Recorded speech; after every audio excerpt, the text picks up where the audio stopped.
Alex, we're a few days removed from the Super Bowl. Who were you rooting for? Oh, the Barbarians. Well, I know it was the Falcons and the Pack Rats. Was that it?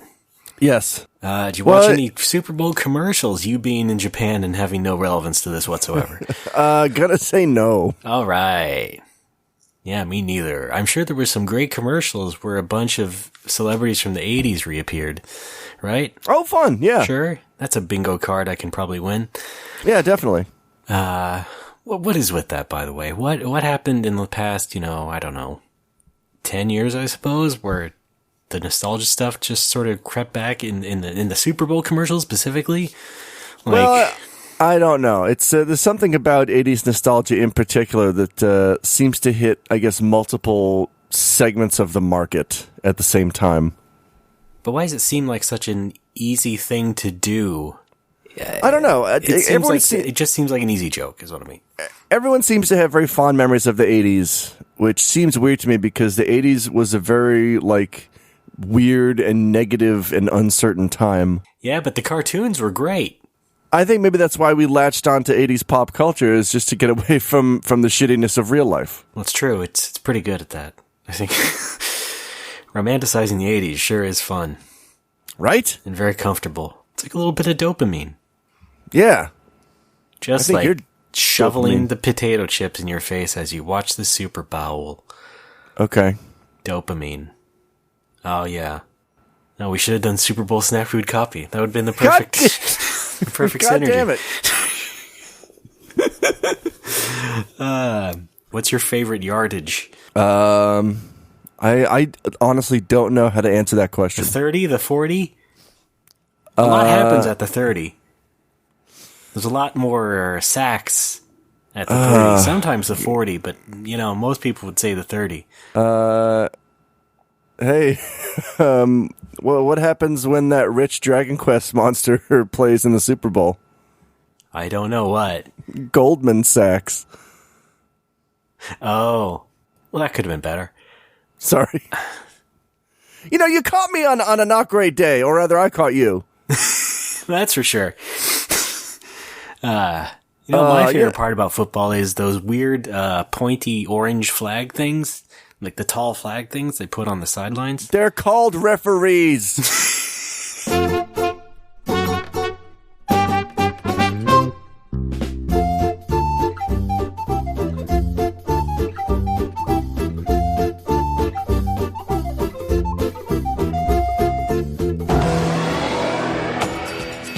Now, from the #1 on-air and online information source for the digital age, this is Somewhere Whoppers.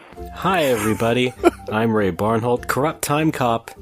This is No More Whoppers, and with me, as always, the man whose name you love to mispronounce, Alex Kazuli. It's, let's just go with that. Hi, how's it going? I'm alright, yeah, good. How are you? I'm tired. You ready to do another rollicking podcast with your best friend? Yes, but I'll do it with you instead. Oh, easy jokes. That's great. Sorry. Yeah, okay. Whoa. Off to a great start. A great start. Wait, I can crank the volume on that. There we go. Yep, you can. All right, so Ray. Yeah, that's me. Thank you. I should have got more sleep last night, but my brain does this thing where I literally cannot cool it down at the end of the day to sleep. Yeah. Right. I actually got home at a reasonable hour last night, about 3 a.m., which is not bad. Yeah. And I had more than enough chance to get a full 8 hours of sleep, but it turned out to just be 4. I'm also often like that. It sucks. I know, right? Especially on Sundays when it's going back to school or work. Right. You just can't quite sleep at a normal period of time again. I suspect it's because you're too energized from going to church that morning. Oh, right, yes. And you're too excited. I'm sure in young Alex's case, it was playing Dragon Warrior all day. Right? Actually, yeah. Yeah. Or Mario. One or the other. All these great video games. Right? Who could forget? Dragon Quest poetry. Battle of Olympus. Yeah. Light Bright. Is that a crucial one to you? No. Oh. I just know that a lot of annoying kids used to call it Zelda 3, and I'm like, what the fuck are you talking about? What, Battle of Olympus? Yeah. What? Just because the hero was green and it played similar to Zelda 2, there was a kid on my street who called it Zelda 3, and I'm like, it's not Zelda! Oh, that kid really wanted attention. Yes, he did! That was probably me. No, he's dead! Oh. What, really? No, I don't. I don't know. It's possible. Anyway, yeah, welcome to... possible. Welcome to NPR. No, an NMW. Oh, welcome to NSMB. All right, we can do NPR if you want. No, okay. Oh! Hello, you're on Car Talk. No, you're not. Oh. I'm just killing bits left and right. That's what I do best. Hello, you're on Car Talk. Jesus. Will you stop, please? God. Hello? I hate encouraging this. Yeah, I got a 19... Why did I push it? I got a 1983 Why do I do it? Buick Barnholt. I don't have to play the drop.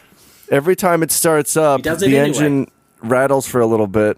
And the only way to get it to stop is to either drive over 30 miles per hour or turn the air conditioner on blast. So I was wondering if you have any advice on how I can get around this problem. Fucking God, this isn't even like... I'll take my answer off.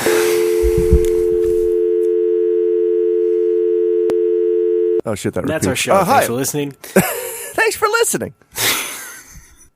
So, yeah, I'm kind of loopy today. It'll be a fun time, I promise you. Okay, well, start. Go now. Steve! What do you got? Steve! Hey, I don't know if this is the right thing to start off with, but I heard you're going to get married in Hawaii. Oh, yeah.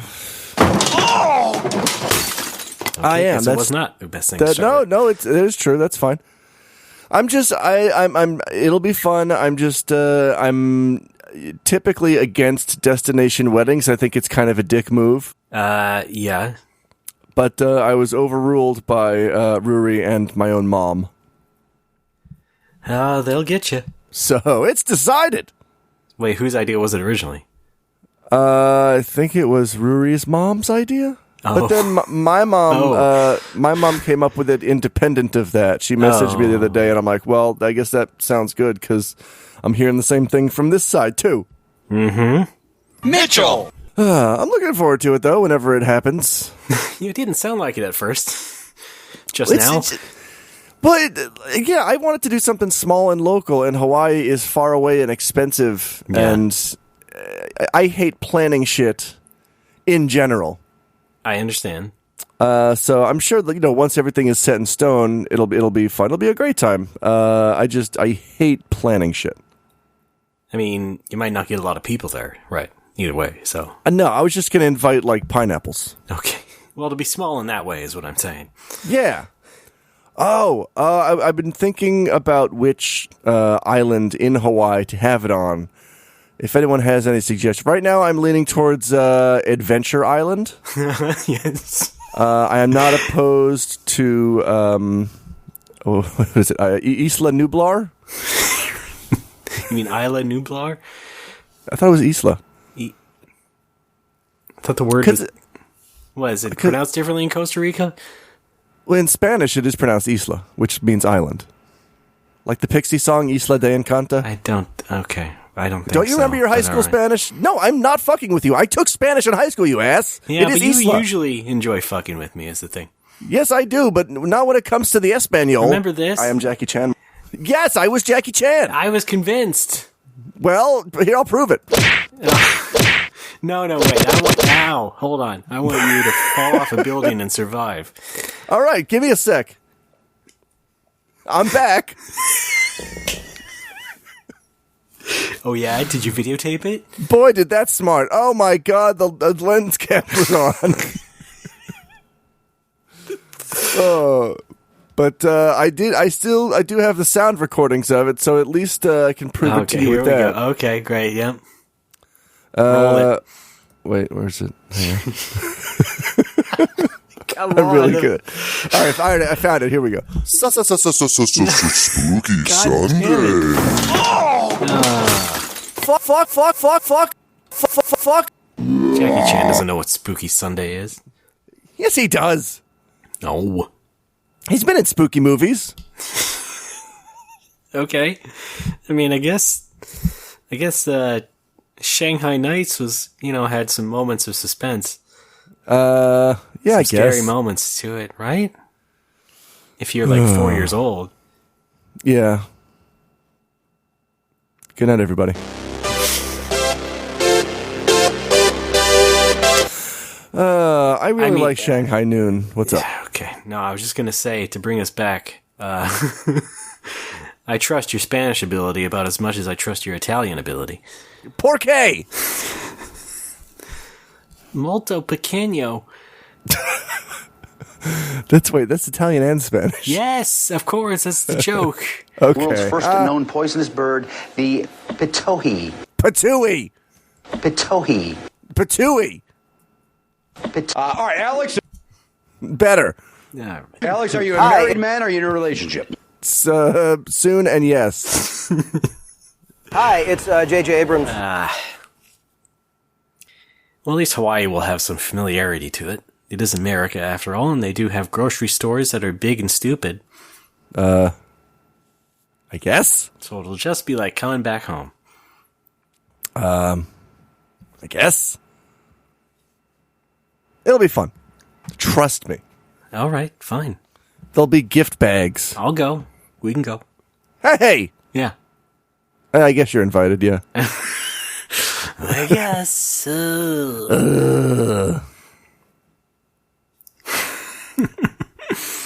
Oh, boy. Yeah, it should be nice. Well, how was your month? We can go boogie boarding together. No. Should be pretty good. No. I'm just going to be real busy. There won't be time for boogie boarding? No. Oh, okay. Not unless you want to stop by the hotel pool. Yeah, sure. I'll do it in any venue as possible. That Okay. is possible. Okay, great. Or the hotel lobby fountain. Yeah. Anyway, my month has been okay. Except I had a package stolen. What? And then I had a package lost. Okay. Just the other day, I had a big Amazon Prime pantry package with some groceries in it. Oh. Says delivered, it's not at the doorstep. So, somebody must have snatched it. Some fucking asshole. Boy, America sounds like a fun place to live. It's very good. It's very good. Yes. Very good. Yeah. Very good. And then, 4 months ago, I ordered an EverDrive for the Game Boy, which is a flash cartridge from the original guys who made it in the Ukraine. And, right. Tracking said it was updated on December 15th, still on its way to destination. It's been 60 days since then, so. Oh. I had to ask, now 2 people for a refund. two entities, rather. But it's okay. That's just been my week, basically. It's just like, okay, I've decided one is lost and one was definitely stolen, so let's just take care of that, and there we go. So, not the happiest in terms of commerce, but well, that sounds fun. I'm pulling through. I had a package mysteriously returned to me that I tried to send to your America. Yeah, recently, or was that one? I think I mentioned last time that my good buddy Brad was in Japan for Christmas, and he bought a thing. What? No, yeah, Christmas. I've heard of it. Yeah, Christ Mass. He bought a thing for his mom for Christmas, and I was going to mail it to her, and I did. And I know I got the address correct because I copied it straight from what he told me, and it got returned to me after like a month. So I had to repackage it up and send it out again, and this time it did make it with the exact same address printed on it. I don't know what the deal was. I don't know. Did it have a lithium battery? It was a scarf, but yes, it was a fucked up scarf. Yeah, one of those electric scarves. Yeah, exactly. Hey, there's an idea. Oh man, it's cold. I'm gonna turn on my scarf. Those USB powered charging scarves, heat up. Right. I'm sure they make those in Japan. Get one of those Scarf EverDrives. It lets you play. It lets you play any Scarf. Yep. Put all my illegally downloaded scarves on there and oh no, change them out at will. Ugh. Ugh. See, that's been good. I've been playing video games. I've been making video games. Things are going all right. That's right. How's your project coming? Things are going all right. It's called Rei Densetsu. That is incorrect. Oh, it's called King of Fighters? You know, you joke, but you definitely haven't played it. So, wait, I tried if you played a little more. Last time I tried to play it, it was like your thing is expired. Yeah. Which meant I thought that you had taken it down or made it unavailable. No, the build is expired. You should be getting emails that say when it's updated. Then you can I'm not. download. I promise you I am not. All right. Well, then you fucked up. Yay! Check your spam. Check yourself. No, and in fact, I was texting you that it was updated.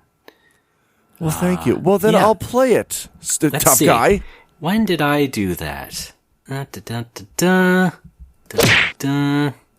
Let's see, I believe it was January, right? Okay, let's see.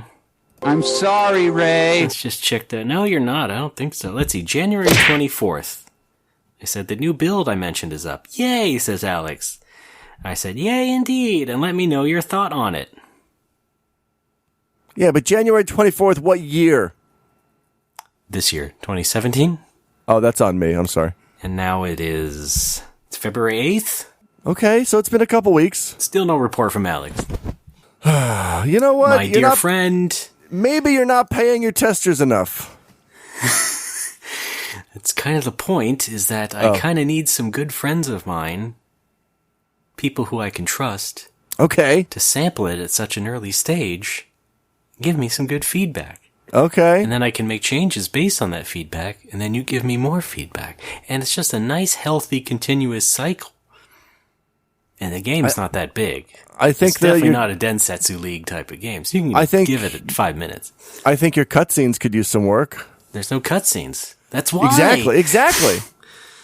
Right? I had to imagine them while I was playing. I had to like project images onto the screen of what I think the characters are saying. You're a very imaginative young boy, and we appreciate that. That's why you're in the gifted class.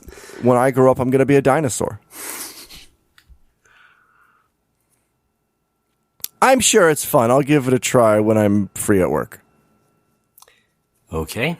You know, you can only say that a couple more times before it starts to sound hollow. What's the counter at right now? 2. I'm sure it's fun. I'll give it a try when I get some free time at work. Okay, 3. Oh, it goes up? Oh, it's even better. I'm sure it's fun. I'll give it a try next time I have some free time at work. And you're dead to me. Oh, no! Thank you for the dinner and a very pleasant evening. I'll just go ahead and remove you from the list. Oh, come on. Hello? No, you come on. Speaking of games, have you been playing anything Jesus lately? Christ. Oh, fucking. What? No, it's fine. Whatever. What is wrong with you? I'm asking you a simple question. And I'm trying to tell you you're dead to me. What? Where's that dial tone? Let's hear that again. Hang on. No. There we go. Good old AT&T quality. All right. Yeah, Alex, let me ask you a question. Yes. Do you all have that Yakooza? Oh my god, I don't, but I know it is out. Well, I have been playing Yakooza Zedro. Zedro? I was just double mispronouncing there. Oh, pretty good. It's for fun, yeah. Yep, on the PlayStation 4. I've heard it's a fun time. Yeah, let me tell you something. I own Yakuza 1, Yakuza Fun. 2, Yakuza 3, Yakuza 4, Yakuza Dead Souls, Yakuza 5, and now Yakuza 0. I've played Yakuza 0. And that's it? That's it. But you own those other 6 games. That is correct, I do. But what now is your it's deal? all worked out, right? Because this is a prequel. This starts at the beginning of the whole character story. So now I can just move ahead from there. I guess. I mean, that was really the I think the straw that broke the camel's back, because like, oh god, yeah, I've had these games for almost 10 years now, so I should probably get on that. But it's the reason why I bought them all was kind of one of those, sort of guilt things, like, if people don't support this thing, it might not make it. Okay. So I just kept buying it whenever they showed up, and now I have all the games that came out in America, but I only really played the most recent one. So if you wanted to, you could sell them as Yakooza the Definitive Collection. Yeah, yes, the Definitive North American Release Collection. Signed by Ray Branhold. Oh god, someone probably would do that too. Right? Buy it, I mean. That kind of makes me laugh in the way that people like speedrunners or like Melee players will sign like controllers or GameCubes. Like, it's not like you made the GameCube. You're just really good at a game. Yeah, exactly. Well, I think I don't totally agree with the whole sort of assigning value to an autograph anyway. Yeah. Especially for certain things like that. Like people, I've been asked before to like sign the magazine or whatever.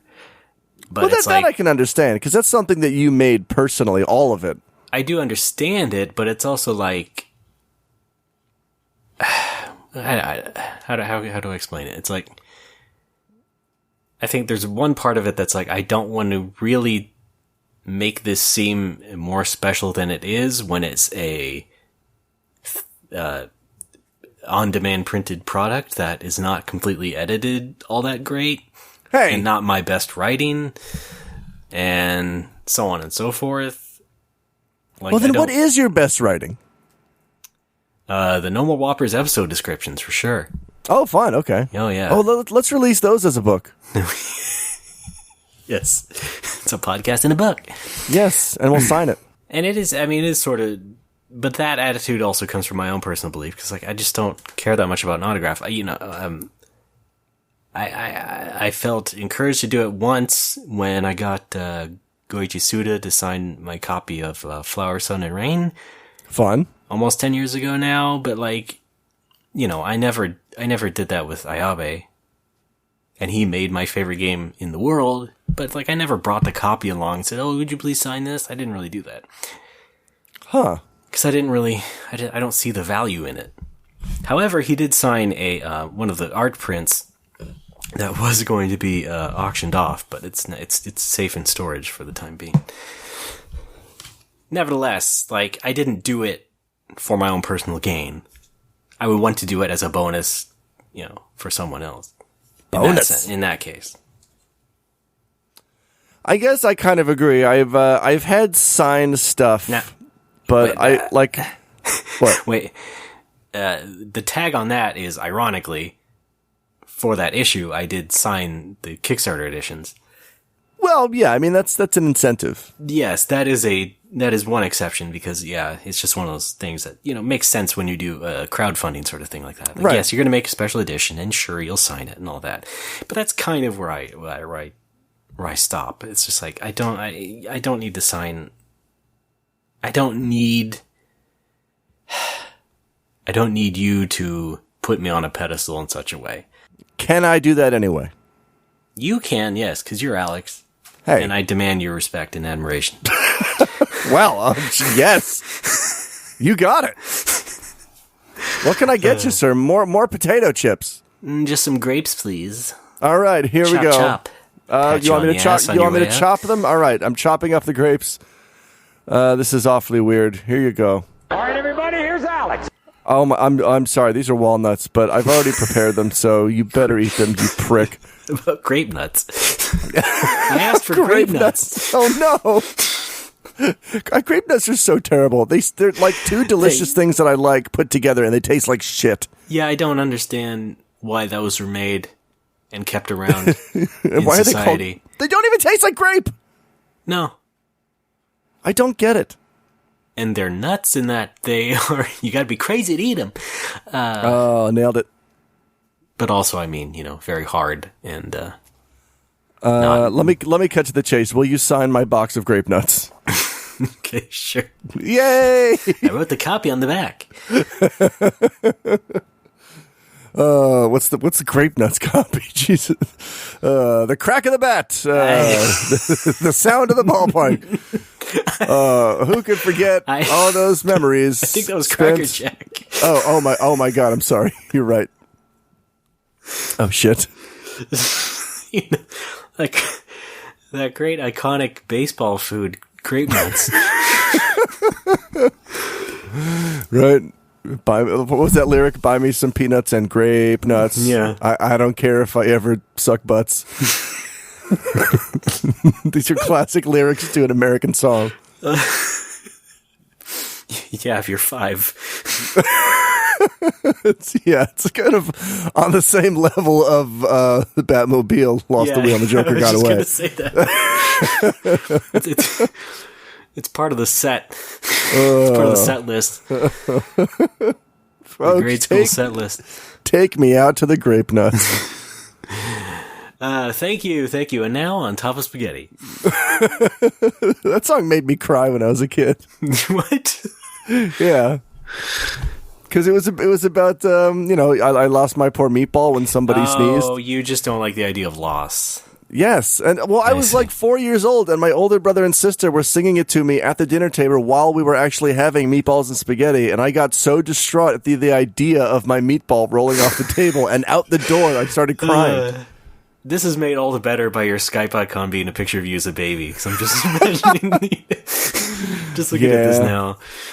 I was bawling at the idea of this poor, forlorn meatball. I was pretty emotionally fragile. Some things haven't changed. Well, so was I. I think. Well, some things still can affect you. Did you cry at the ending to Super Mario Brothers 2? No, I never saw it for years. Aw, it's not that good at games, you see. Well, spoilers. It was all a dream. I mean, I beat DuckTales, but not really. Oh, yeah, right. DuckTales is all real. No, I finished the game, but not really, because I don't think I got all the treasures, but it's like, I beat it, and I was like, the first game I beat. Ray! Listen, hey, give me some credit, I was very small. The real treasure is friendship. Okay, that's right. Right? Dream and friends. Dream and friends.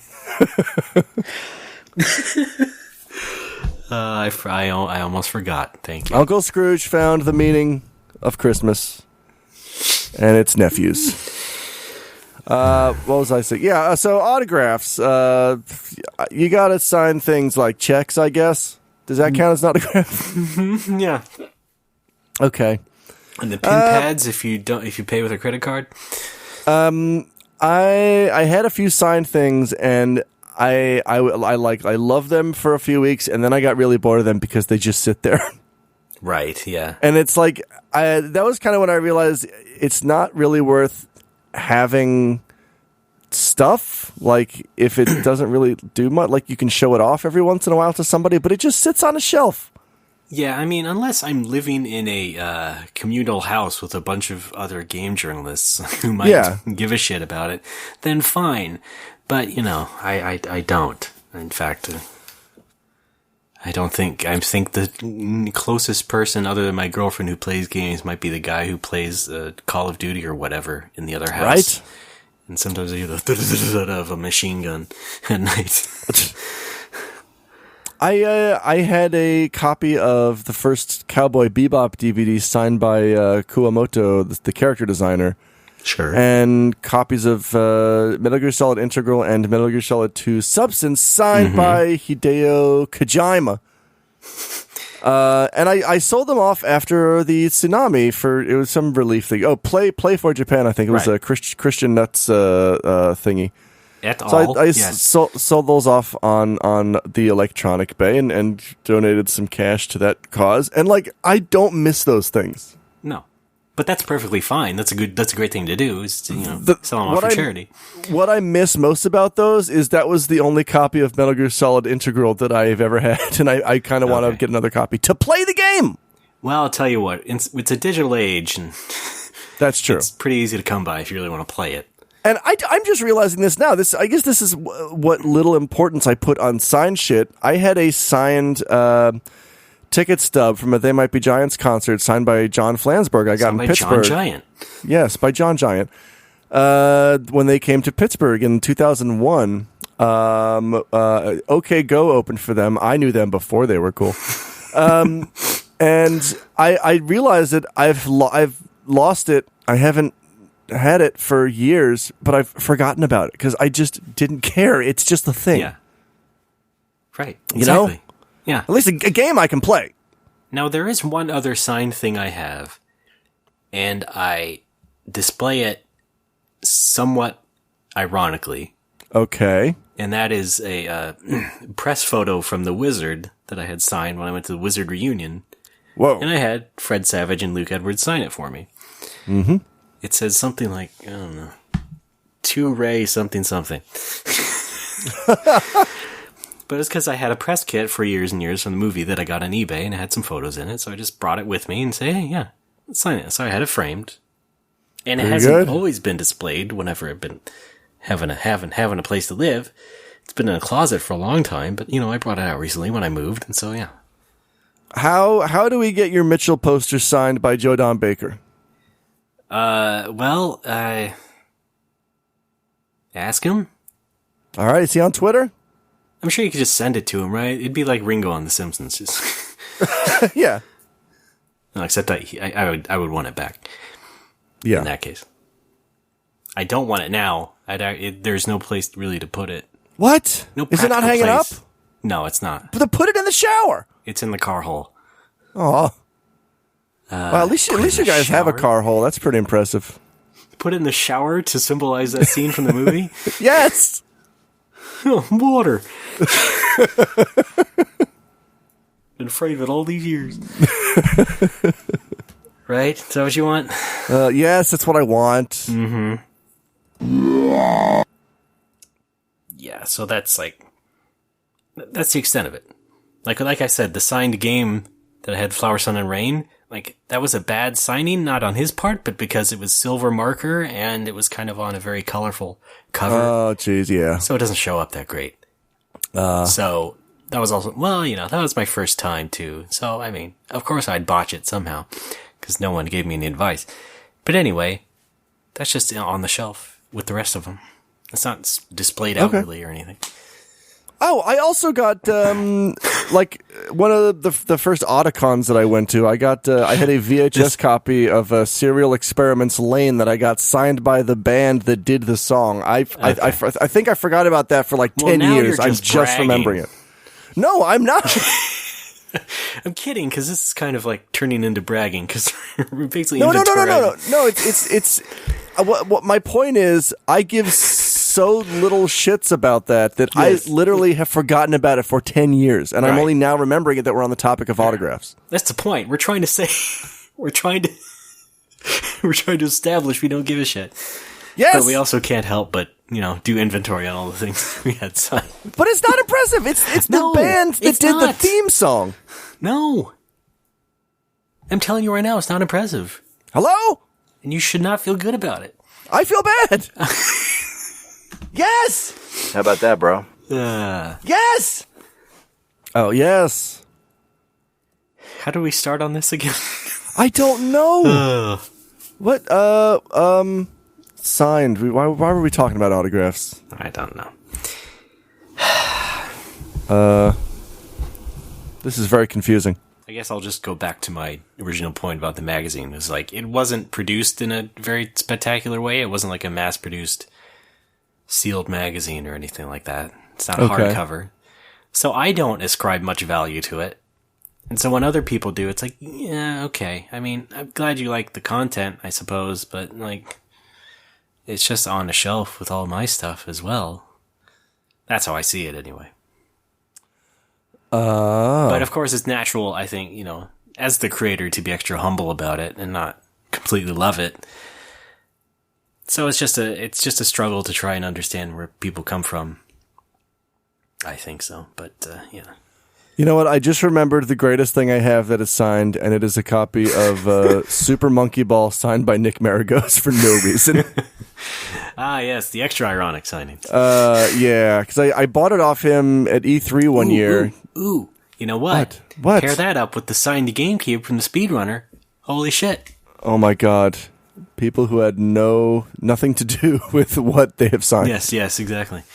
Oh no, you know what? I do have I have a burned copy of Saga Frontier signed by you that says, Alex, this game sucks, Ray. That might be my number one.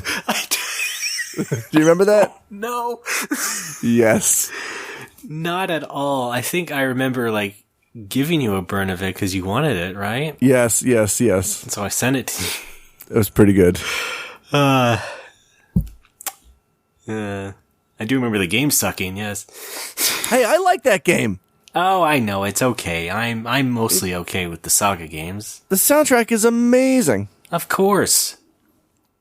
Just like your butt. Oh, well, now it's a bit chunky. Chocolate is fucking delicious. Okay, let's abandon that, shall we? Sorry. Oh yeah, video games. Well, we can take a break. How about that? It's been long enough. That's probably a good idea. Let's take a quick break and we're going to come back with Game Talk? Sure, why not? Or some other conversational thread. Oh, Yakooza was really good. That's what I was going to say. Okay. Yeah. Oh, that's right. Okay. Hi. Okay, we'll be back. 活字をすする僕たちは典型的な音質育ち雷鳴なればすぐにわかる僕らがいかにちっぽけか真っ暗闇でたかが一つの知識も使えぬ僕がいた大停電の夜にこのままじゃダメだと知ったんだ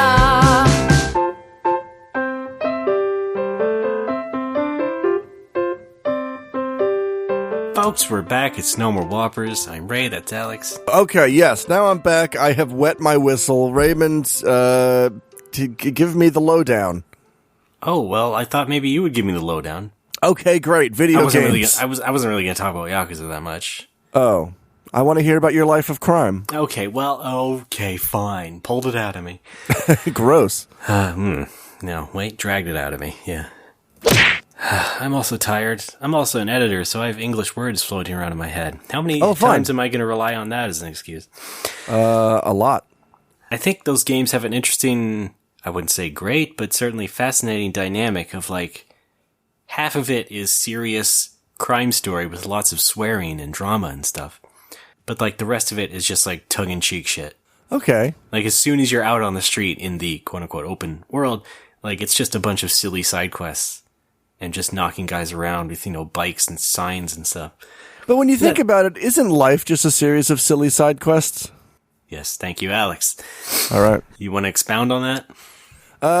No, but you can read more about it in my new book, Life is a Series of Silly Side Quests. I will sign copies for you if you want. All right. They're highly collectible. I've never played a Yakuza game, so I really don't know much about them. Well, do you want to know anything about them? Are they fun? I think so. Follow-up question, would they be fun to me? Good question.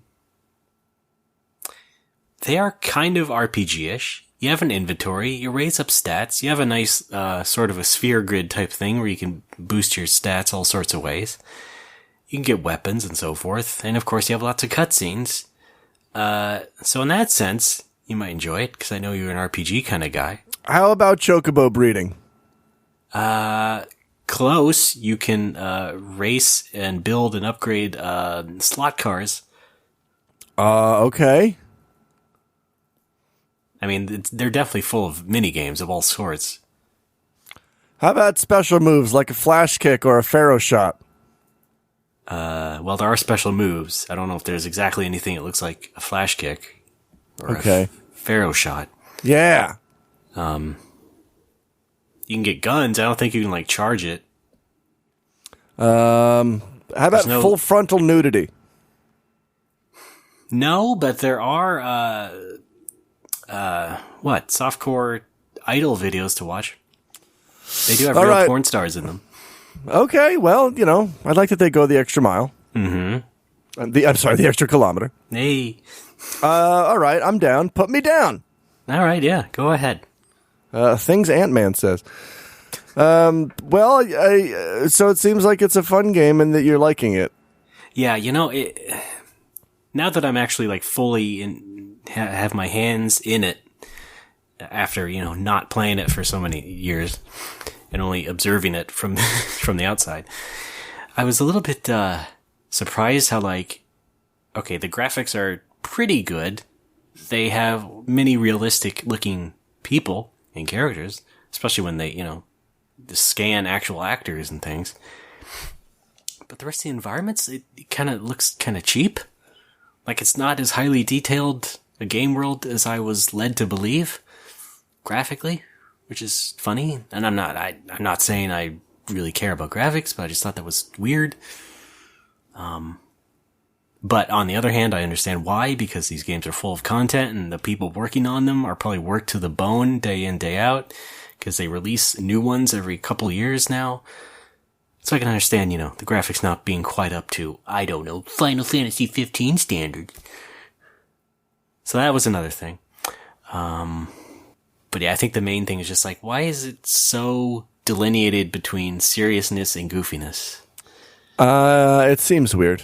You have your main quest line, let's say, and that's, very serious. Right, and you do that. quest love. But then, you can just walk down the street and see some teenager crying, and you're just like, oh, what's up, teenager? And you get roped into some story about selling panties or whatever. Wow, okay. Yeah. There's one quest early on, because Yakuza 0 is set in 1988, they of course have a parody of the Dragon Quest III sensation. Yay! So there's a quest where you walk by a store and there's a big line and you're like, what's going on? And some little kid is like, we're in line for Arakue Quest 3. And, so you're like, oh, okay. Then you walk down a bit. Then you see the kid again later on and he's crying and you're like, what happened? Someone took my game, he says. And then you go after the guy who took it and it's some thuggish looking teenager guy and you get him and you say, hey, give me that game back. That's for a little kid. And he's like, oh, it just got stolen by another guy. And then you go after that guy. And then that guy had his stolen. And then you finally go, you meet the final culprit and it's a Yakuza guy. And he's like, yeah, I'm so glad I got this game. But you're like, oh no, that was for a little kid. And he was like, what? Oh no, I didn't want to steal it from a kid because I got this from my own son. And then it turns out, his son was the original kid who was in line for the game. So it had a happy ending. Isn't that cute? Yes. Whoop-de-doo. That's kind of neat. But that was also like the only sort of reference to Dragon Quest 3, really. You don't see it or anything. Yeah. It's just like a fake logo, and there's a line in front of a store that they could have easily just blipped out because it's just a quest trigger, so... It should have been like a fully playable game within a game. Yeah. They should have got like Bandai Namco just to do like a Gaudia Quest 3 or something. Sure.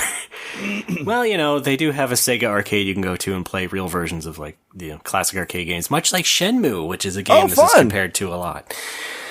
And other Yakuza games have had like Virtua Fighter 2 and stuff like that. So that's not like a new thing, but that's kind of neat. I remember but it's only arcade games. You can't boot up a Master System and play Phantasy Star. Sorry, Alex. Oh no. They should have done that, but yeah. I remember speaking of Virtua Fighter, when we started out writing for the GIA, we would have to translate a lot of Japanese articles, and I was just starting to learn Japanese at the time, and I would see all this mention of something called... It travels with fatty tuna. Yeah, it travels with fatty tuna. But I would always see reference to this game called Bocce Fighter, and I'm like, what the fuck is bocce? Bocce? Right. What the fuck is bocce? And it took me a while to realize, it's Virtua. They don't English good. Yeah. It's kind of frustrating. Well, sometimes it's hard to figure out katakana as well. It is. Like there was a game based on an anime. It had the word croquette in the title, which in Japan is kuroke. Right. And this, I was Who's trying croaky? I was trying to like translate this, long before I'd ever come to Japan. I'd only been studying Japanese for 2 or 3 years, and I needed a name for this game for the article that I was writing. Yeah. And I said that okay, it's a croquette simulator. It's a sports game. Croquet. It's a croquet simulator. Yeah. Like wickets and all that shit. Yeah, Japanese love that shit. Go with it. Yeah, of course. Why not, right? Yeah. Japan's great, though. Yeah. Sure was great writing news articles for the GIA, and then someone like John Riccardi would write an email like, no, that's not correct. Oh, yeah. Well, Well, what did they expect? They hired Better? two Something noobs, I guess. it wasn't that I don't think it's being a noob. It's just, I was kind of like... But it's all worth I'll it. just make this natural assumption because I'm a kid and I'm sure I'm right. It's all worth it because I got Nick to sign my Super Monkey Ball. Of course. And boy, has it served you well. Yes, it is at the bar now. And people are like, wow, who is this that signed it? I'm like, it's fine. Don't. Hey, by the way, here's some degrees of separation. What? The main... director, producer guy in Monkey Ball, same guy in charge of Yakooza. What? Yeah. How about a crossover? Nagoshi, the orange guy. Yeah. Oh, yeah, that guy. He's like good friends with Rieko Kodama. Well, I mean, yeah, they both work at Sega. They pal around to TGS sometimes. They've probably been through the shit together. I'm sure they have. Yeah. Oh, yeah, I don't know if I mentioned this in September after the TGS party. I might have forgotten it, but like, I went to 8-4's annual TGS party and hung out with some old pallies, and I ended up being invited to drink at this table with like 6 or 7 guys from Sega. Right. But they're all young guys. They're all like in their 20s. Oh, okay. And they're showing me this game they're working on. They're like, yeah, it's like a pirate warfare sim on the iPhone. So they pull out an iPhone and then they're showing me this game. It looks good Naturally. or whatever. Yeah, sure. Yeah, and I'm like, well, that's really cool. And they give me their business cards and they're all like, yeah, we're at Sega, blah blah blah. And I'm like, oh, do you guys know Rieko Kodama? And they're like, we've never heard of that name. Oh my lord. I'm like, I guess this is kind of indicative of what happens. There's some layers to that. Yeah, it's like not only are they so new that they've never heard of her. I think it's also an issue of, and I see this a lot when I go there, everybody's doing mobile stuff now. Like I met another guy who worked on like ActRaiser and Super Bomberman, and I'm like, wow, those games are awesome. What are you doing now? He's like, I'm working on this mobile app. Like, okay, of course you are, because that's what you have to do now. Yeah, well, I mean, those guys are also, the typical lifers. Yeah, like, they're not in it just because they want to create great creative works. They're in it because their to job pay is their making rent. games. Yeah.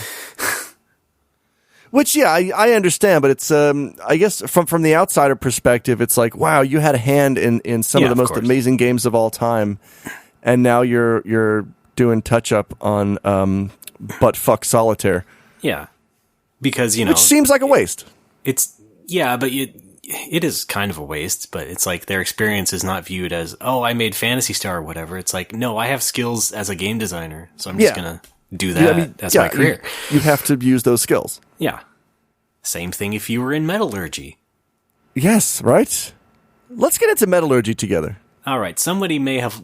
Okay, well, I was just going to say, someone may have loved, a sword you made, but... Yeah. There you go. But now you're making steak knives, but you have to because you got to pay your rent. Yes, of course. So those kids were showing you their iPhone game. Yes. Were you like, oh yeah, my friend is also making a game like that, but it's I haven't really played it. Oh, I gave it a couple minutes and I said it sucked. No, I pulled it out. I showed him. I said, look at this. Can you believe this shit? Dramatization may not have happened. Mr. Fraley, no. I showed them your game, and they're like, what the fuck? There's not even any pirates in it. Right. And then I gave up, and I stood up, and I gave a speech on, you guys have to look past the pirates. Mm-hmm. None of this happened. So if those guys were in like their 20s, I don't know how deep into their 20s. Let's say they're just 10 years younger than you, let's say. Sure. They're probably not going to hear of Ryoko Kodama or, exalt her to the same status. No, It's because probably just some producer lady who's higher up the food chain, so Yeah. whatever. Somewhere else in the company, who knows? Maybe not even the same location. I highly doubt the same location. Yeah.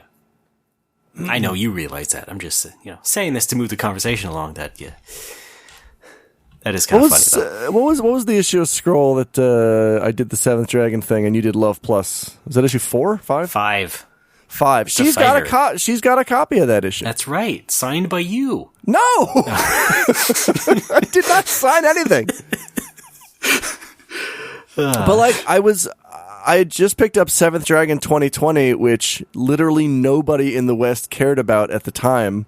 Yeah. And you were nice enough to let me write up a thing about it in the front cover of that issue. Yeah, it made sense.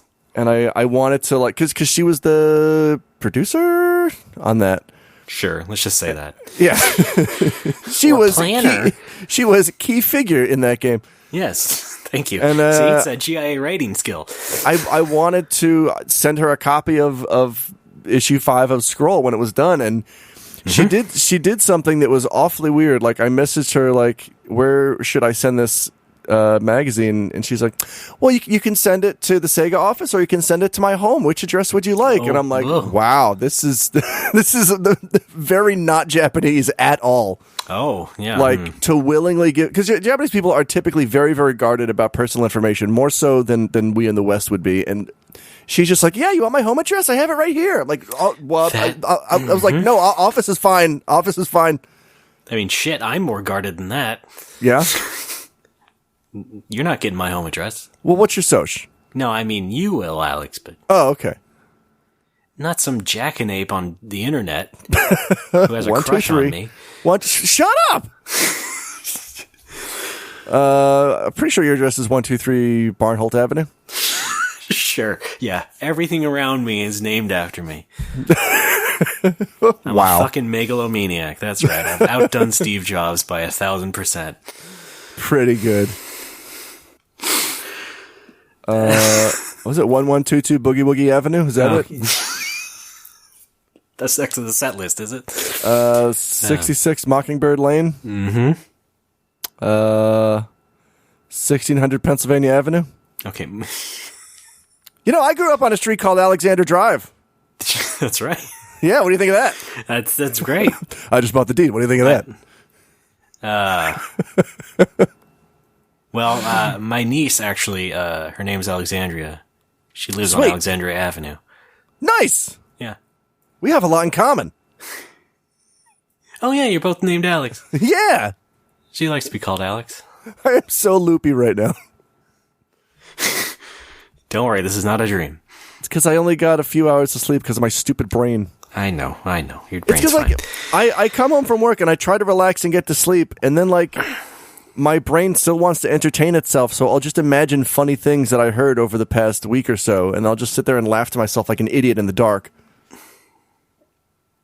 Wow. You don't even need me, do you? I know. Never. Ever again. There's That's Alex in the middle of the night.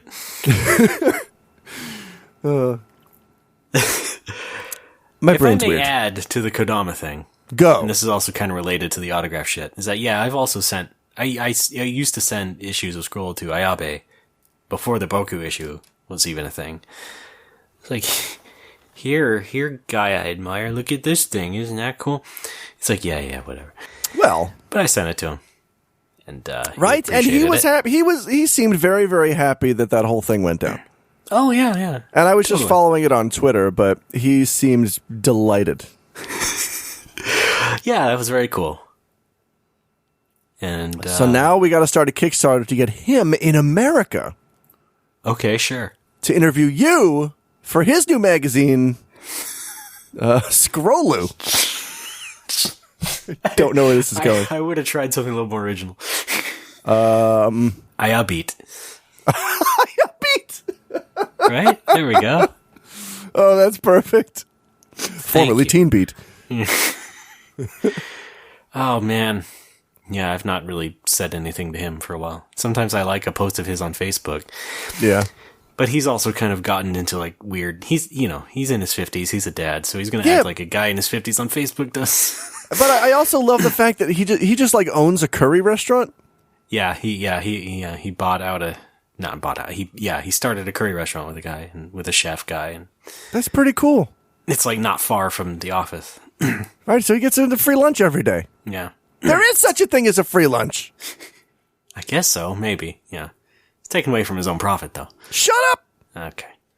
Yeah, I guess I do that. I do that, too. Because I drink at work pretty much every day. Yeah. His work situation is very curious to me. Like, for a guy who I interviewed, I still don't really know, like, how his business is doing. Because it's extra weird because they started a new office. Oh. They opened a new office and then they moved the original office. Millennium Kitchen? Yeah.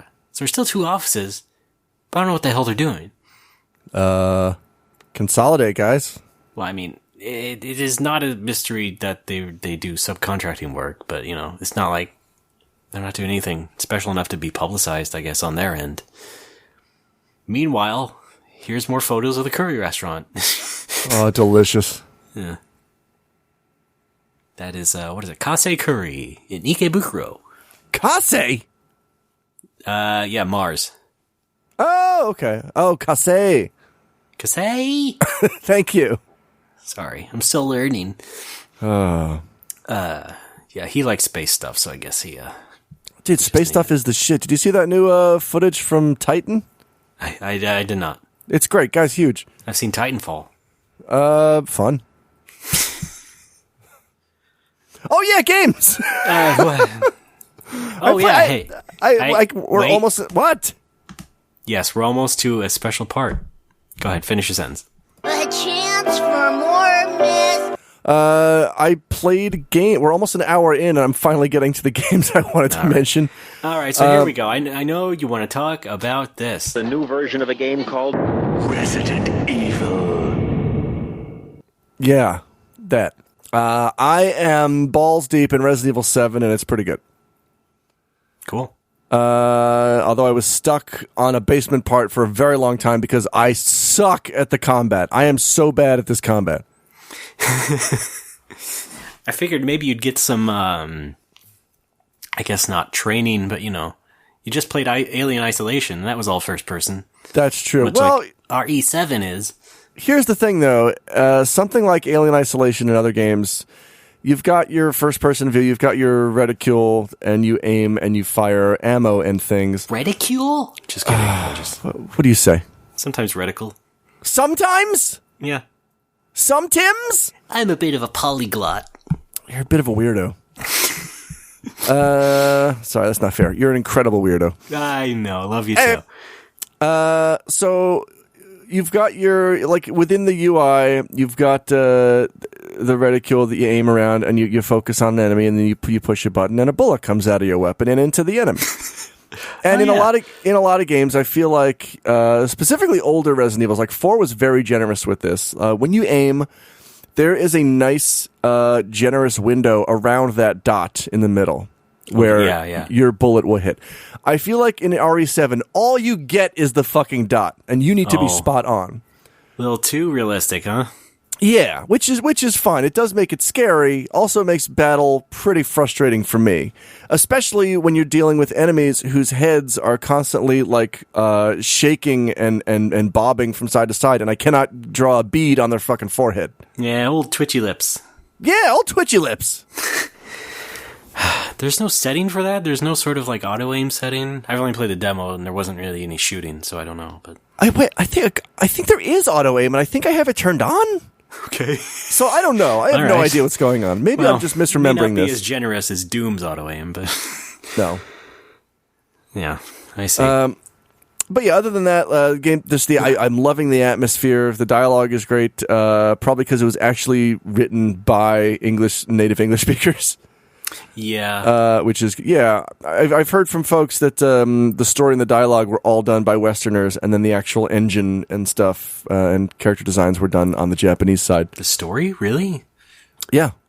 Which is kind of why. Well, I mean, maybe not the overarching story, but right, okay. the dialogue and a lot of the scenarios, I think, were done by a gaijin hand. Okay. Which is why the dialogue is as good as it is. Because when I played the demo, I'm like, this was not written by a Japanese person at all. Yeah, but I mean, I wouldn't really be surprised or be able to tell either way. Because there's been other games that have been you can really tell. good dialogue. Like, but you can like our friends at A4 who did stuff like Steel Battalion and Metal Gear Rising that had really good. And they do that very good. But no matter how good your localization is, there are always little signs that it's from a different language. And Resident Evil 7 avoids that because it was written in English originally. Like the fact, the phrases that people use, the language that people use, the fact that there's crosstalk and things like that. Some of the people's exclamations, the way that people move around. It's patently Western. Yes, I understand totally. I totally get that too. I think that's also helped by the performance capture that they do. Yes. So, yeah, stuff like that really works out. That sort of thing was definitely not present in 4. Oh no, my God! If you if you ever translate a game and you actually let yourself use the phrase "don't come," it better be a porn game because I'm sick of seeing that shit. That was kind of a weird slip up for 4 though, because to its credit, 4 did have written lines that were a bit of an upgrade from 3, let's say. Oh yeah, I mean, and so it was a step up in that sense, but when you still hear shit like "don't come," it's like, come on, who was asleep at the switch for that? How about stay away? How about don't come over here? Unless it was unless it was a really deep tongue-in-cheek reference to House of the Dead. Oh, maybe. Which that is really from. I will say Resident Evil 7 has a lot of cute Capcom references in it. Oh yeah, does it have the Yashichi? What? That weird pinwheel-looking icon that they used to have in the old games? No. The Yashichi used to show up in a lot of games. Okay, I don't know what that is. You ever play like Street Fighter 2 on Super Nintendo, and one of the menu items was like the weird red and white pinwheel-looking thing? Oh yeah. Yeah. Yeah. Okay. Interesting. So they'd have that in games. Okay. No, so there's Yashichi. Somebody pointed one out the other day. There was a line of dialogue that was like a straight up reference to I want to say Ghouls and Ghosts. Ooh, neat. Yeah. But there's one I don't know what if was this is I don't remember. Oh, was it Take a Key for coming in? I wish.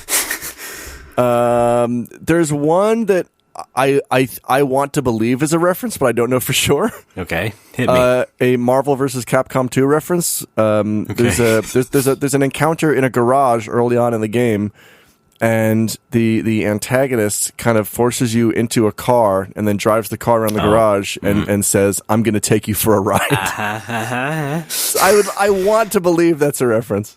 Sure, why not? Right? Let me have my little fantasy. Let's have that. Yeah, let's have that. Great. I'm Jill Valentine. There's also another line that says, "Watch out for my sidearms."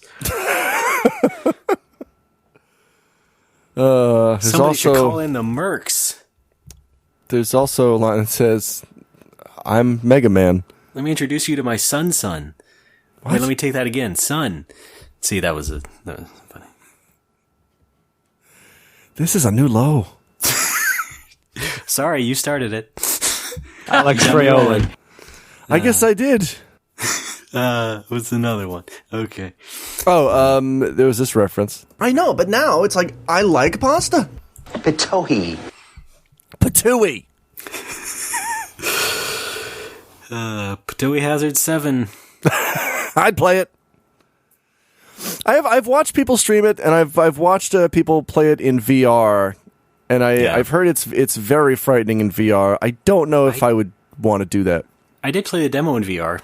Oh shit! It's actually, ironically, it might be kind of a good VR party game because then you can because that's what happened. It was like 3 people just sitting around watching freaky stuff happen. You know, what would be a nice VR biohazard party prank is like if you have like 6 or 7 people there and one person's playing the game, Just like text all your friends, everybody be quiet right now. Yeah. And just make everybody go completely silent and watch your friend freak out. And then drop a pan on the floor. And then shoot him in the leg. What? Good prank, bro. No, you're right, and that's kind of what I mean too. That you can do that. I think I wasn't super scared. I think I kind of I know the language of Resident Evil a little bit. It's like, yeah, it was creepy and it was certainly a bit tense, but I wasn't like jumping out of my seat when the monster showed up. I was like, oh god, okay, I know it's Resident Evil. Let's just move out of here. Yeah. I'm only playing it the standard way. I am using earbuds to listen to, and even that is very scary to me. Mm-hmm. Like I've been streaming it. I've streamed it twice so far, and each time I will shout into the mic when something grabs me, and it is very scary. Yeah, I played VR without headphones, so that's missing a bit, I'm sure. But yeah, it was just so other people could hear me and talk to me. I think people were sort of calling it, I'm not quoting people, but they were sort of calling it a killer app in a sense. This is the reason you get VR, or at least PlayStation VR, because that's the only way you can play it right now. Like, VR. If the VR were A, available, and B, half the price, I would probably pick one up. Yeah. Well, but I just... Time will tell. Yeah. Because I do still want to play Res in VR, but 2 games right now is not going to justify a huge purchase like that for me. No, I understand. Steven Spielberg does. I would rather just not having a horror game be the only reason. Yeah. You know? And I don't think Res is a very good reason either, because it is a port, and the special super stage that is made for VR is basically also just kind of like a demo, so... I've heard it's so good, though. It's certainly neat. Area X, yeah. Yeah. It's a nice experience, but it's obviously going to be Res 2 eventually, so you might as well wait for that. I hope they do something with DQ11. Like, when you're on the overworld, you can just kind of freely explore. Mm-hmm. Or in a town. That might not happen, but okay. That's something to think about. Very excited for DQ11. True. I'm just saying, I mean, they would have announced something like that, I think, by now. Yeah, I know. It's a shame they have not. They would probably do something even dumber, like a sequel to Dragon Quest Swords or something. Ew, no! Because, of course, that would make the most sense, wouldn't it? I guess. Well, if you think about, the original version for Wii, that was like, oh, you get to swing a sword. And once again, you have motion controllers. That game was pretty trash. Yeah. The French girl was pretty hot, though. Well, yeah, because they gave her those stockings. Not just that. I mean, no, whatever. And all the characters are named after swords, which is the single most Japanese thing I've ever heard. Well, even if it was a localization choice, it would not be surprising either. I don't think it was. I think it was in the original. No, yeah, I think you're right, too. I think her name was Fleuret. Mm-hmm. Which is a sword. Mm-hmm. S-words. Thanks. Dragon Quest S-words. Yeah, I mean, we could sort of talk about... the new version of a game called Dragon Quest. But yeah, like Dragon Quest 8 came out on 3DS, but that's not as big a deal as 7. Oh, yeah, I still got to pick that up. So, yeah, I received the new 3DS that you sent me from that Black Friday sale. Thank you very much. Yes. I guess we could talk about that, yeah. But I do need to buy a micro SD card for it because I have a 32 gig card in my old 3DS, and I want to transfer everything over. So this is actually a relevant story to today, actually, because I transferred all my digital games on the new XL to the small XL. Go on! And related to that, I thought I had a 32 gigabyte card in the XL. Uh-oh. Turns out it was a 60. Oh! So I'd been misleading myself for about a year and a half now. Okay. Thinking I had a 32-bit card. 30 gig card.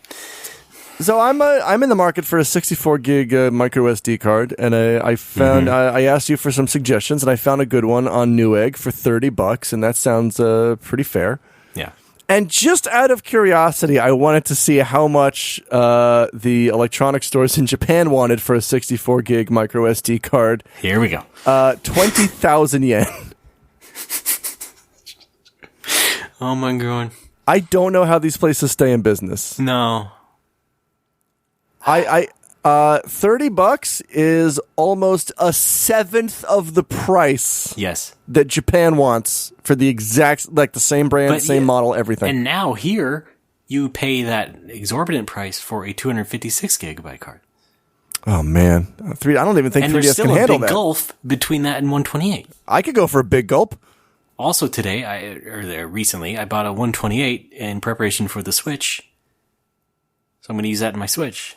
Oh, wait, what does the Switch come with? What's the default? 32. Ew! That's what my Wii U came with! Yeah, so you need to get a card for it.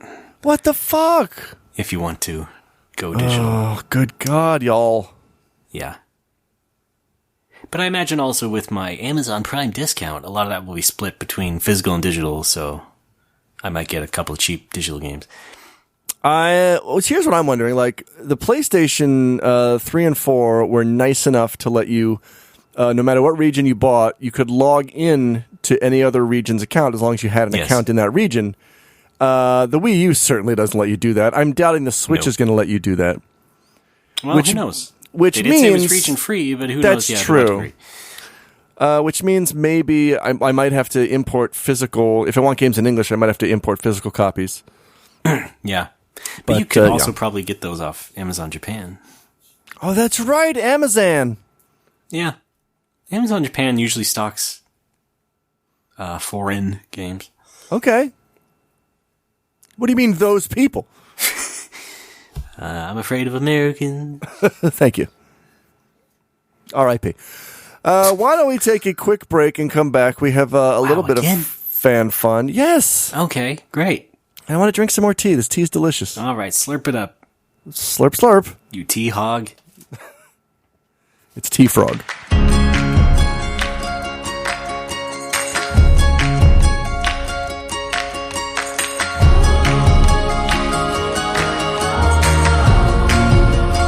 Hi, I'm Alex Fraioli. I'm Jason Young. And you're listening to No More Whoppers. Why would you do that? I don't even know. Most people don't. And most people don't know why they're listening to this, but Jason does. I do, and I've been doing it for a long time. Why? Please help me. I can't. I'm trapped. Okay. Alex won't let me leave until I'm done. Nobody leaves. Nobody leaves until it is done. But here's Jason again. Yes, here I am, and Alex is holding me hostage at his bar. He won't let me leave. I've never even used a gun before, but it feels so natural. And you know what? It feels nice pressed against my buttocks. Tally mark.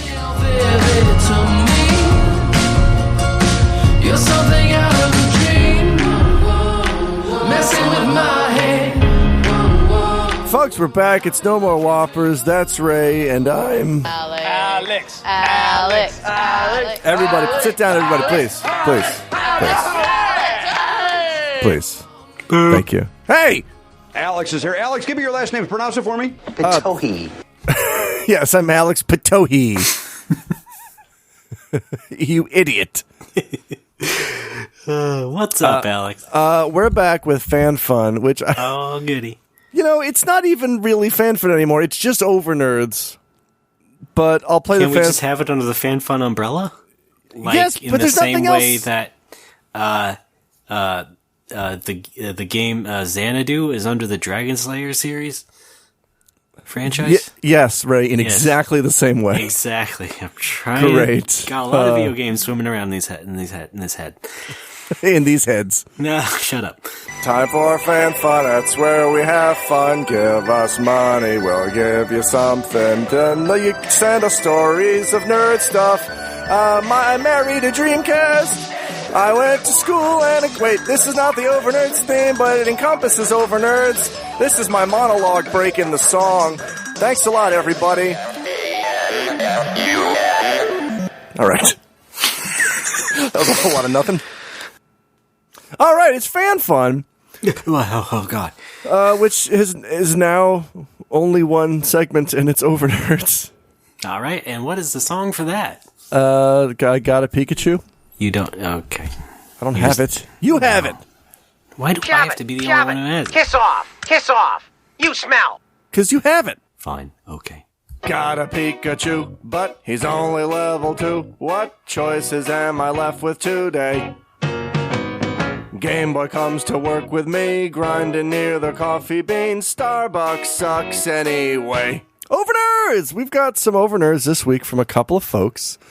And if you'll let me stall for just a few more seconds, I can pull them up on my telephone. All right. So, our first one comes from a Franco-chan, and he writes, a few years back, my wife and a friend at work were discussing the twist ending of the late 70s robot cartoon series Voltus V? I don't know how to pronounce that. And why it was so epic and shocking. When one of them finally mentioned the part, spoiler, when the arch-enemy kills the giant robot Volts V, someone in the office cubicle next to them peeked over, adjusted his glasses, and said, actually, Volts V couldn't technically be killed. He's a robot. After saying this, he slowly sat back down in his chair. My wife and her friend could no longer continue from that point. Franco-chan. So the nerd corrections, which have their time and place, but maybe the office is not that place. Office hijinks. I don't know if that qualifies as hijinks. Technically, that fits the description of low jinks. Good old nerdlinger.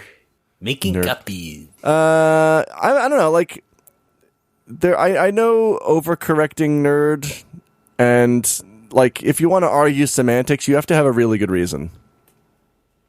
I never do. I never do. I was kind of that nerd in high school, because the topic of internet. You're that nerd now. Shut up! Especially with things I say, words I pronounce. All of them. I remember a bit more aggressive. So I used to get angry at my own friends when they talked about getting internet. I would always interrupt. I would always interrupt with, technically, you're getting internet connection. You're not getting the whole internet. That would just be absurd. I wasn't very popular. Alex, you're coming in weird. I think internet is down. Oh, no! I think you mean the internet. Oh. I'm bald and ugly! That was a thing at the very early stages of, media reports talking about this new thing called internet. I gotta get on this internet. Could I'm be late coming on to everything. your home soon. Watch a baseball game through your computer? It could happen. Yeah. A lot more of that at the end of the show. Oh, yeah, folks, check us out. Go to peapod.com/NoMoreWhoppers for a free 40% off coupon. That's good. I was going to make some joke like that. Whatever. Abandoned. Abandoned Who's ship. Next? Oh, my God. Next up, we have a Jeremy Rumbold. He writes, once at EB Games here in Newfoundland, I overheard a grandpa with his grandson say something to the guy at the register in a stereotypical old man voice. Of course, the graphics in that game were great. I really enjoyed that one. Or something very close to that. When I left the store, I didn't know how to feel about what I just heard. Should I have cringed, or should I feel that, hey, that was a cool grandpa, good for him? That happened years and years ago, and I still don't know how to think about it to this day. Maybe you two can help me with this or something. I don't know. Doesn't really matter. XOXOJ. Boy, that really fell apart into depression at the end of that. Yeah, it doesn't really matter. Oh my God. Crawling to whiskey. These ones they want to heal. You can have cool grandpas. I think that's fine. If the guy was legit into the game, I mean, we certainly think of things like that and terms like that as young people's terminology, but anybody can get into games. Let's be inclusive. It's true. Weirdly enough, I have an uncle who was a big PC gamer for some reason. Okay. Not a great uncle or anything. He lived with my mother briefly, and she could not stand him. But, he would have, modern-ish PC games, like Overlord and stuff, and I think he accidentally sent a copy of Diablo 2 to me, because it was supposed to be... I don't remember how it worked out. Wait, what? How did he accidentally send you Diablo 2? Amazon. I think the default address was mine rather than my mother's. And that's how you got Diablo 2. Yeah, basically. Nice. Sure, I'll revisit that. Why not? Diablo 2. Yeah, that was weird because I don't know about that. I think I had another uncle who had the 360 in his bedroom, and I was like, what's going on? Fun. Same uncle who after their kids moved out gave me the Master System. Whoa! Their entire Master System collection. So that's how I got that.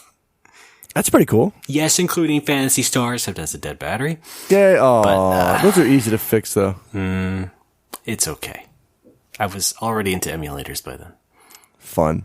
But yeah, it's like, wow, I didn't think that would be happening in my family, let alone twice over. Yeah, there is that. Like 2 of my mom's brothers. My dad's kind of into games, but not, like, only if I recommend something. He's not going to go out and specifically buy a game. Yeah, I remember you relating stories about him being into FF10. Yeah, he finished FF10 and Dragon Quest 8, and he was into Final Fantasy Tactics for a while. But not unless I, like, literally put them in front of him. Like, then he will dive into a 100-hour JRPG, but he's not going to go out and find one. Sure. Well, he probably doesn't know either. He probably trusts you to be the expert. So right? Like, yeah. Mom, my kid knows all about graphics. What is that, a hit point? You know, I think the Yakooza games would be a good dad game. Really? Series. Yeah, why not? Is there any action involved at all? Well, yes, but it's then not. No. Jesus Christ. He doesn't do action. I'm trying to help you. You're not. It's still, like I said, it's RPG stuff. God helps those who help themselves. How is it relevant? This, my fucking voice! Yeah, let's go with that. I'm not convinced. God damn it. No! No! No, what the fuck? No! This is no! Good. Great. Dear Nikki, are you swap note to inventory my nuts? What have I done? These are all classics. This, my fucking voice! Oh, we did that one already. So that's it for Overairs, I take it. This, my fucking voice! That is all for Overnerds. Thank you guys for writing in. If anyone else has more Overnerds, please send them to us. NoMoreWhoppers@gmail.com. Right, we want nerd stories. Anything that can get us off on a nerd tangent. And not just things that can get us off. Yeah, I mean, that's good too. If you want to send pornography through the internet, that's your pornogative. But that's not what the internet is for. Isn't it funny how it's pronounced prerogative and it's spelled P-R-E? Yeah, I know, that still fucks me up. Yeah, of course it would fuck you up because you're Mr. Language Hound. Yes, I am. What? Fuck you! We have fun here. At No More Whoppers. What is it called? Oh, yeah, fun. Yeah. What's that say? Talk to the audience. This is always death. Do we have anything else? How about that Castlevania cartoon? Oh my god. We don't know anything about it. No. Yeah, that's all we know. Not optimistic. No. Oh yeah, I played the Nier Automata demo. Oh yeah, me too. I thought that was all right. You sure it's not Automata? No. It's an Android is not. What the fuck is this show devolved into? An Android Every is not fucking week. An Android is not an automaton; it's an automaton. Yeah, but I'm not going to go into it. No, you're not. Just not. No, I'm not. You don't have a leg to piss in. Well, actually, he pulls out a wooden leg. Gross. Oh, that's like those hollow golf clubs you can bring on into the golf course and pee in. What if I have like a really tall cowboy boot that I piss in? Does that count? Gross. Yeah, that's fine. Okay. Ew. I'll know you're coming around the corner because I'll hear this gross sloshing. I'm just like, why? How did this show turn into pronunciation corner? Pronunciation. Sorry. Remember to enunciate. Thank you. But yeah, the thing about Nier is that, like, I thought the action was pretty good. I kind of like how it alternated between 3D and, like, 2.5D. Mm-hmm. But the character designs are so Japanese that I was having fun, but I was also kind of, like, gagging and holding back bile. You're talking about the maid with the eye patch? Yeah, a maid with an eye patch, which may be the most Japanese thing ever, outside of, like, faxing a picture of a cherry blossom to somebody. Yeah, well. But then, even worse is boy with blindfold that never comes off. Like, well, apparently, they all have weird shit on their faces. They're great. androids, why though? Why? I don't know. They don't need to see, I guess. I feel like somewhere in the early 2000s, Japanese character design, and this goes for games and anime, somebody was just like, I can put anything on a character. It doesn't even matter. I could put literally anything on I could have multiple times over. Yes, like these belts. Yes, let's make a whole dress out of them. Oh, Lulu! Holy shit! I know it's. Now Lulu, not quite an eye patch, but does cover half her face. That's true. Well, she's got the goth hair. That's pretty hot. Yeah, I'm okay with that. You know, I guess the girl in Nier is not so hard on the eyes either. No, she's fine. Yeah, the action was pretty good. I thought the boss was kind of dumb, but in a fun way. That sounds like a Platinum Games game. Yeah. It's basically all Nier this one in particular, it just looks and feels a lot like Metal Gear Rising does. Yeah, I was kind of getting that vibe. I guess by coincidence or consequence, but yeah. Like, they have a certain approach to their products, and they stick to it. And God bless them for it. Yes. I don't think it warrants calling them gods every single time they release something, like some people do. No. But they do make solid games most of the time. We had a gold subscriber who works for Platinum come into the bar a few months ago, Abibi. He's a nice guy. Yes. He's a stand-up mensch. Okay, off the record, who was it? I just said it was Abibi. This is on the record. I didn't hear that. Sorry. Oh, well, fine. And we had another gold subscriber come in. Jason, one of my top Canadians. He was in there yesterday, actually, and the week before. Okay, what part of Canada is he from? I want to say Vancouver. All right, well, that's the good part. So. I hope that's right. Yeah. I think he lives up near Tokyo. He's in Nagoya on business, but he's been here quite often recently. I'm sorry, he's in Nagoya on Bossnass? Yes, on Bossnass. He's checking out the Planet Core, and he wanted to drop by a critical hit, so he did, and it was fun. I have a special message from him. What? Come on down to Critical Hit. We's gonna drink. P. Yuski. He recorded a special message for the show, which I'll give you to put in the episode somewhere.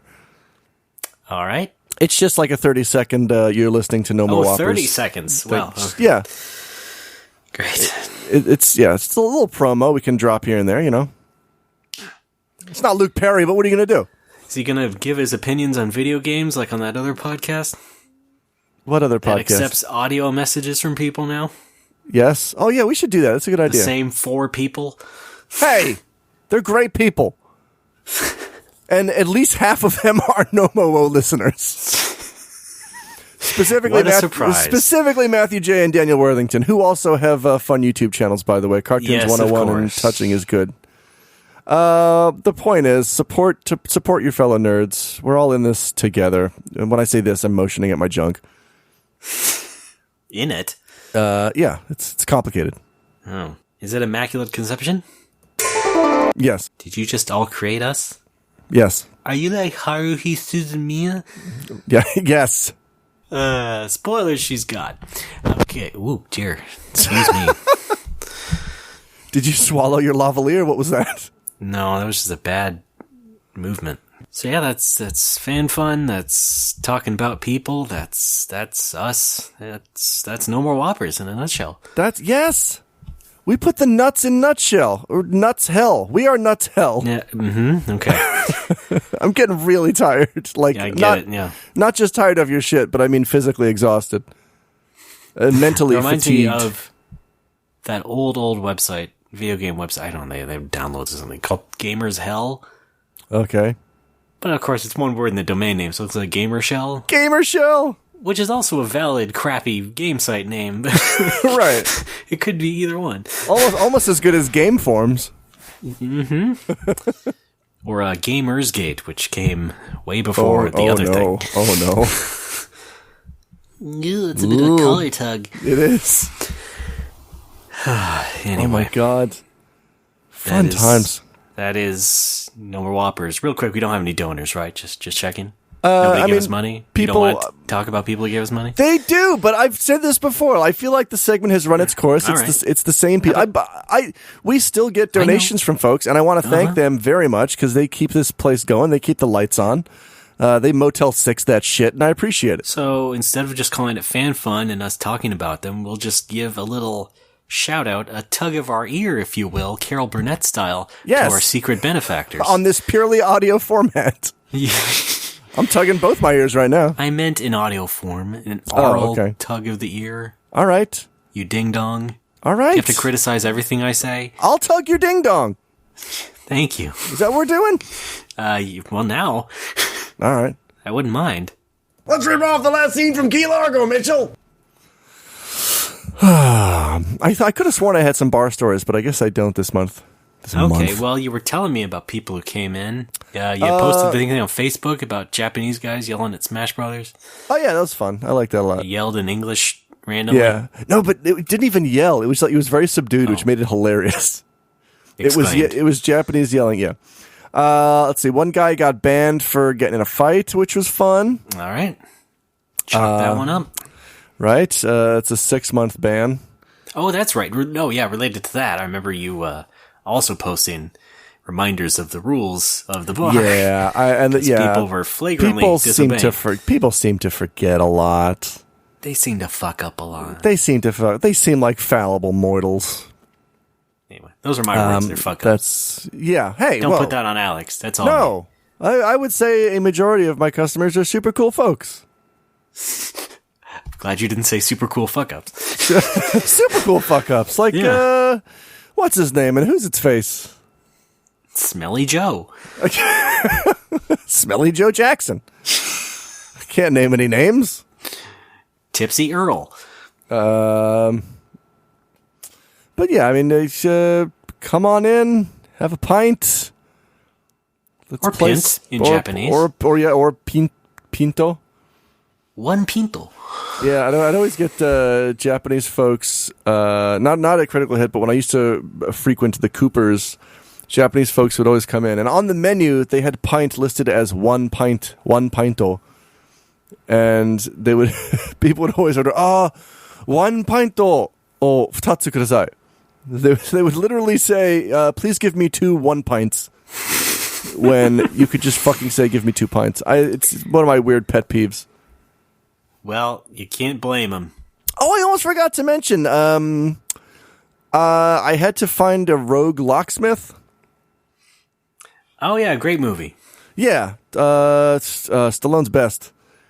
Felicity Jones. I went to Nagoya Station where there is a key copier, because I need to make keys for the bar, because my trusted employee lost his set a few months ago. Well, almost a year now, actually. Mm-hmm. That's also a good movie. Stallone, Keymaker. Right, he's coming out of retirement for one last job. You need some keys. Yeah, I could unlock anything. It's the last time I'm doing that voice ever. You just got Stalloned. Should have done it in a bottle. Yes, still in a bottle. I missed Stallone in a bottle. Wait, hang on a sec. Oh, no. I was under the bleachers. That's when the officer asked me what I was doing. Okay. It's a cartoon. It's a fantasy land. Yeah, this podcast is a fantasy land. I need to make copies of the bar key and the register key. Hey, that's a callback. Making copies. Oh my god, I will destroy you. I'm done. Yes, you are. In more ways than one. No, but his career is. I know the door key is a big key. It's a standard size key, and then the register key is a smaller key. Yeah. So I bring these two keys to Key Guy at at Nagoya Station. He's got a little shop under the station. And I said, "Can you copy these?" And he looks at the big one. And he goes, I can't copy the big one because it's already a copy, and I can't copy a copy. I'm like, all right, fine, I get it. What about this? What about the small one? Can you copy the small one? He's like, I can't do small keys. I'm sorry.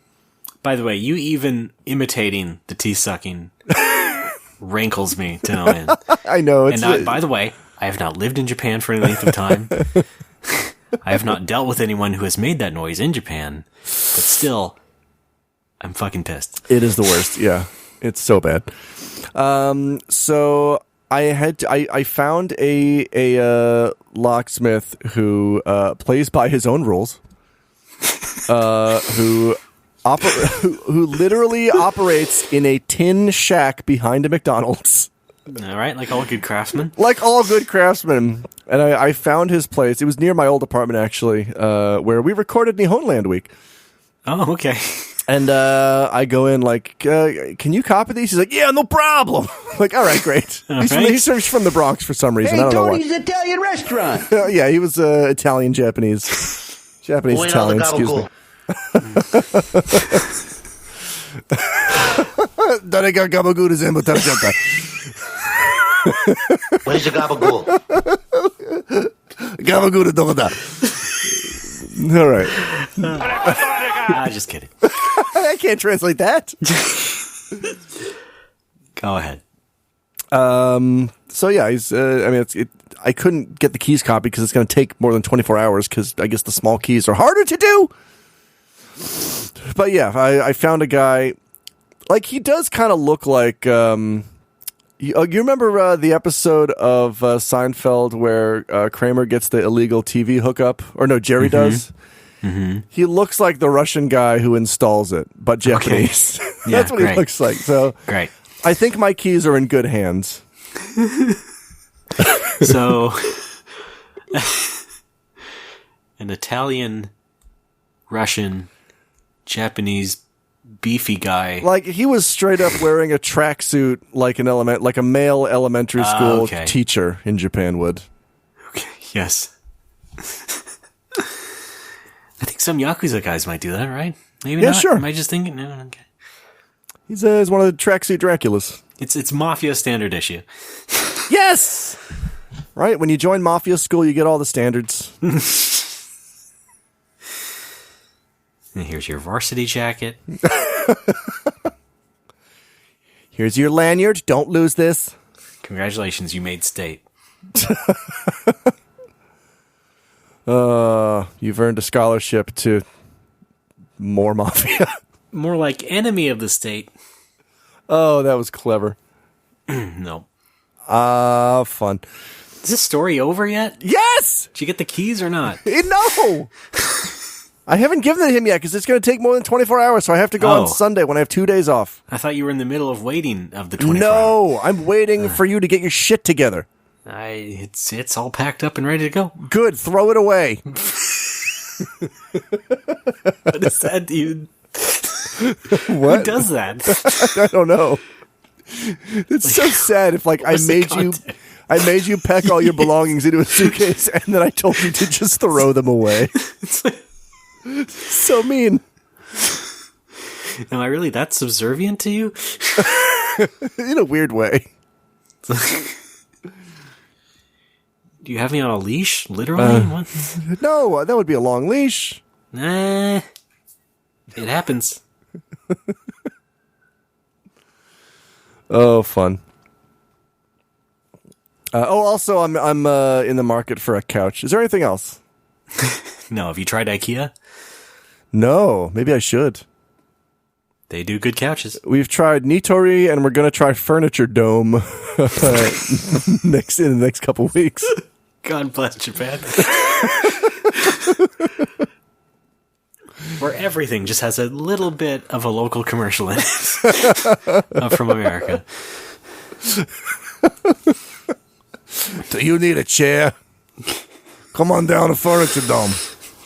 Come on down to Kawasaki Wet Pets. Scorpions. It's Crazy Mike's Udon.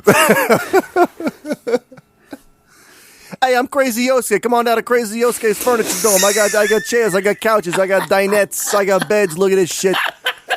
I got a fucking futon you won't believe. Oh, God, that reminds me of I would watch the local Japanese channel in the Bay Area. Oh, muy bien. And they also have local commercials for like Japanese-owned businesses and stuff. And one of them was for a place called KAZUTECH or KAZUTECH. I don't know Japanese enough to completely understand what they were talking about, but it was not only an aged commercial from like probably the 80s, but every so often the announcer would jump in and go, KAZUTECH! KAZUTECH! So that's what I remember best about that. KAZUTECH. Pardon me, KAZUTECH. Yeah. KAZUTECH! I wonder what Kaz is doing now. Probably still teching away. Fun. Oh man, I got to start making notes again because I know there's like a bunch of stores I wanted to bring up and I cannot remember any of them now. Stores. Yeah, stores. Check it out. Walmart, okay. Family Mart, Sam's Club. Yeah, Sam Mart. Samu no Kurabu. God, don't be so literal. I do need to get back to Costco though, because I am seriously out of cheese. The situation is dire. Thanks, Urkel. Yeah, and oh my God, yeah, I Google image searched Jaleel White yesterday. Okay, dude's fucking he's fucking ripped. He looks really good. Yeah, okay. Well, so's Carrot Top, and we wish him well. No, I don't. I wish Jaleel White more luck than Carrot Top. Okay. Any particular reason? He seems like a nicer human being. Let's go with that. Yeah. Sure, great. Here he is now. I don't like Italians. Wow, he's kind of changed. I can see why you would say that, yeah. This is Puerto Rico. Mm-hmm. Ooh, you can get married in Puerto Rico. No. Okay. See, that was a bilingual response because it's no in English and Spanish. Yeah, that's pretty good. No. See, that was English. Oh fuck. No. Yes. No, that was Spanish. This is English. No. Now Spanish. No. Tengo que irme. I don't understand. It means I have to go. Oh. Why don't we wrap up this shit show? Okay. Well, you don't have to call it that. Why don't we wrap up this shit show? What's the opposite of shit? Gold. How about that? It's the opposite. It's a gold show. Okay, let's completely oppositize that sentence. Let's not. Wait, I don't even remember how I phrased it. What did I say? Let's wrap up this shit. Yeah. Okay. Okay. Let's not wrap down that gold show. Fuck. This is really hard. You could have said unwrap. Oh yeah. Oh, Mark Summers. Yeah. Okay. Oh, give me that mouthfeel. Taffy. I love it. I think people think we're insane right now. So yeah, in between 2003 and say 2005, Ray and I would watch Unwrapped on the Food Network together and just chat on AOL Instant Messenger the whole episode. Sometimes the phone, or sometimes on the phone. Yes, not always, and Good Eats too. Don't forget that. And Good Eats, yes. Oh my God, remember when we almost got an interview with Alton Brown? Almost. I'd say we got 0.5% of the way there. Well, no, his publicist was like, his publicist did respond to an email. Yeah.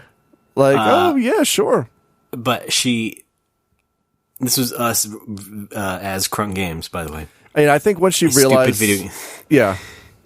I think she asked what my deadline was or time frame. Yeah. I was like, anything. I mean, we're good. Then nothing. Yeah, It's like, I should have said tomorrow, lady. Let's go. Yeah, but okay. We really need to ask Alton Brown about video games. Yeah, did we really think that through? What were we going to ask him? I think it was supposed to be for laughs. Yeah? Like, how do you feel about Cooking Mama? Well, that was maybe before that came out. But to answer your question, no, we did not think of that. Do we ever think anything through? No. No, you're right. Uh-huh. Very good. Definitely not this. A tradition of excellence, no. Definitely not this show. No. I think it's a fun show. Alton Brown is apparently going to do some spots on the new Bill Nye show, too. Oh, good. Okay. There's yeah, because nice meeting of the minds. Yeah, he's big on science. Yeah, he was the Bill Nye of the Food Network. Yes. Bill. Fuck, I don't know. Go ahead, try right now. I'm trying to make a food pun. That fucking reference. He was the Bill Nye of the Food Network. He was the. How about wait? How about this? How about Bill Rye? You nailed it. No, wait, no. He's on Fox News. Right? Am I misremembering? I think it's time to say goodbye. So please go to our website. Can I finish? Am I going to finish it? Who's going to finish it? Also, the popular Pokemon on Fox News, Neil Kabutops. Holy fucking shit. NoMoreWhoppers.tumblr.com is the website. Go there and give us money. Click the donate button. You can find it on the right side there. You can also buy a shirt from that website. We have some No More Whoppers shirts. I got the $10.99 MISC form from Spreadshirt, so we actually did get some money for it recently. Yay. So yeah, buy a shirt. It pays to mention this apparently, so yes. Go for it. I'm paying taxes on it for you, Alex. How about that? Thank you. Well, I'll chip in. Well, the funny thing is that you're getting the money. Oh yeah. You are the master of the PayPal account. Well, then I take it back. So, I'm the one paying the tax on it. This probably isn't a good arrangement. Yeah, in all seriousness. Maybe we can hash this out off the air. How about that? I don't necessarily care. Just tell me how much it was total, and I'll just PayPal you half of it. Okay, I'm not insolvent, but okay, fine, whatever. Off the air, fine. I'm gonna bankrupt your butt. Facebook.com/NoMoreWhoppers is also a place you can find us and like us. And as we mentioned, send us overnerds or NoMoreWhoppers@gmail.com is the email address. We're on Twitter, No More Whoppers. We're also on Twitter personally. Alex is. Should I just play the drop? Yes. Okay. Pitohui. No, it's Pitohui. It's Pitohui. And I'm RDB. RDB As I mentioned, visual. Hold a visual, a critical hit. Oh, we miss Alex. I want Alex to come out. I don't know. Really get out of the bar. It's ruining your life. You have so much to live for. Oh yeah, like with the latest iOS. Mega Man. Oh god. One of the more recent iOS updates introduced a new tab to the clock app, the timer app. And it's just sleep. It just says bedtime. And bedtime. when you press on it, I thought it was talking to me personally because it just opens with introducing bedtime. Like, yeah, I get it. Thank you. I don't sleep. It's like no, that's what we're gonna do. My phone doesn't tuck me in. Well, give it time. Okay. They're coming out with that special 10th anniversary iPhone. Maybe that'll do it. Ew, really? No, apparently, that's the rumors. It's going to be 10 times the size of the original. That's the thing. That might be an iPad. No.